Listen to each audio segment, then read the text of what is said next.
Alright, second toss na mga Warriors natin ngayon. So totos natin itong Team PRC na pang winter natin ngayon mga kalapatid. Darating na ano yan. August yung pinakalaban pero alam ko July may training na eh.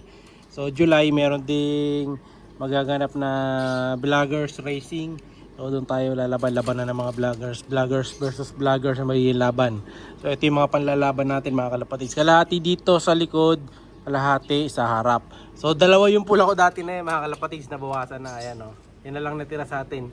Kasi yung pula dyan na-avail na eh, nabili na mga kalapatids. So isasama natin to bago tayo pumunta sa trabaho. Itotos natin sila. Ilan to? 16 dati to eh. Ngayon bilangin natin. 1, 2, 3, 4, 5, 6, 7, 8, 9, 10, 11, 12, 13, 14, 15, 16, 17. So 17 sila ngayon, hindi ko alam kung may nadagdag. Pero alam ko 16 lang sila dati. O mali ang bilang natin mga kalapatids.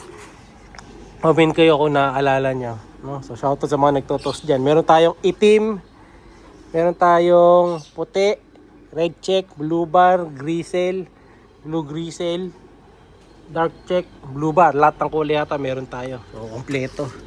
Dali natin. Saan ba yung... Hanapin ko na kagad yung labasan. Ito. Ito yung labasan. Ayan. Ayusin lang natin. Ayan. Tara! Let's go! Siya si Idol Madla, nakakahanga, may mga hawak, gandang linyada. Ika'y inspirasyon kung bakit hanggang ngayon ako'y palaging kumakarera. So nandito na tayo sa location mga kalapatids para itos yung mga Warriors natin. Dito lang ulit yan sa may, sa may Premier. Ayan. So yung unang toss natin dito rin sila pero ngayon dito ulit. Pero sa susunod mga kalapatid medyo lalayo na natin kasi bilang ano lang to, refresher. So siguro Friday or Sabado totos ko sila yung medyo mas malayo na dyan. So palayo na ng palayo gumarating tayo ng Mexico hanggang Tarlac, Pampanga. So time check 9:51 Wednesday mga kalapatids. Alas 10, mga 55, pwede nang release to. Kanina pa tayo dito eh, nagtambay lang tayo eh. So, simulan na natin ha. Ano sila, nasa likod kasi sila mga kalapatids eh. Ayan oh. Ayan. Ang maganda dito ngayon, itatayo ko na lang sila dito. Ayan. Ready to fly na sila ngayon. Okay. Release na natin. Let's go boys. Labas na. Paano lumabas oh? Yan, sige. Yun oh. Sakto sa poste pala yung toss ko. Mali ang pwesto, hindi ko nakikita yung poste. Ayun, nagkalat na sila. Tabi muna natin to. Oops.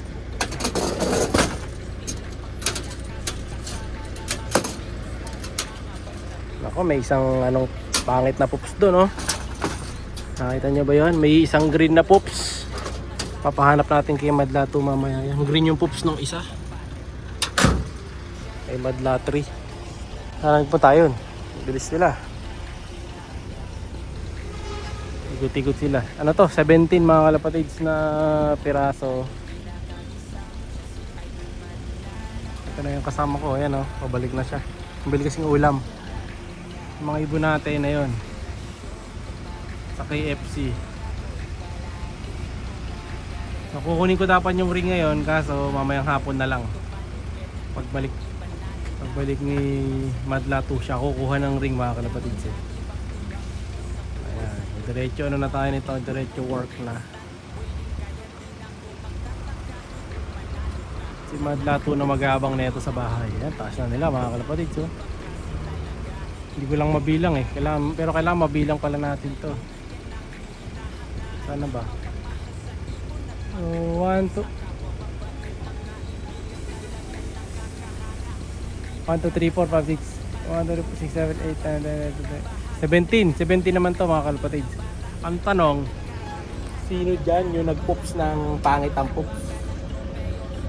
Sino nung pangit ang poops mga kalapatids? Sino yung naglabas nun? Kasi huli-huli. Kaya maganda rin yung ganyan training box. Makikita kagad natin eh. Papahanap natin sa kanya ngayon niya. Ay, lumilipad pa sila. Ayan, pa diretso na mga kalapatids. Pagka nawala na sa view ko to, iwan na natin.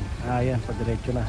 So tukod na sila sa area natin. Let's go! Inspirasyon kung bakit hanggang ngayon ako'y palaging kumakarera. Siya'y kalapatistang napakagaling na kinakilala. Di mo ma-compare dun sa iba.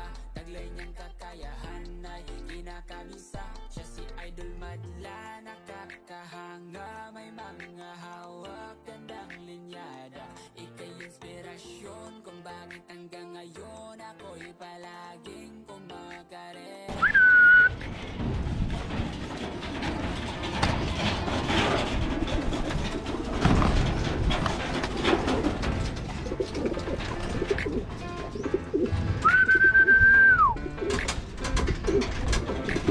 Siya'y kalapatistang napakagaling na kinakilala. Di mo ma-compare dun sa iba. Taglay ng kakayahan na kinakamisa. Siya si Idol Madla, nakakahanga. May mga hawak, gandang linyada. Ika'y inspirasyon kung bakit hanggang ngayon ako'y palaging kumakarera.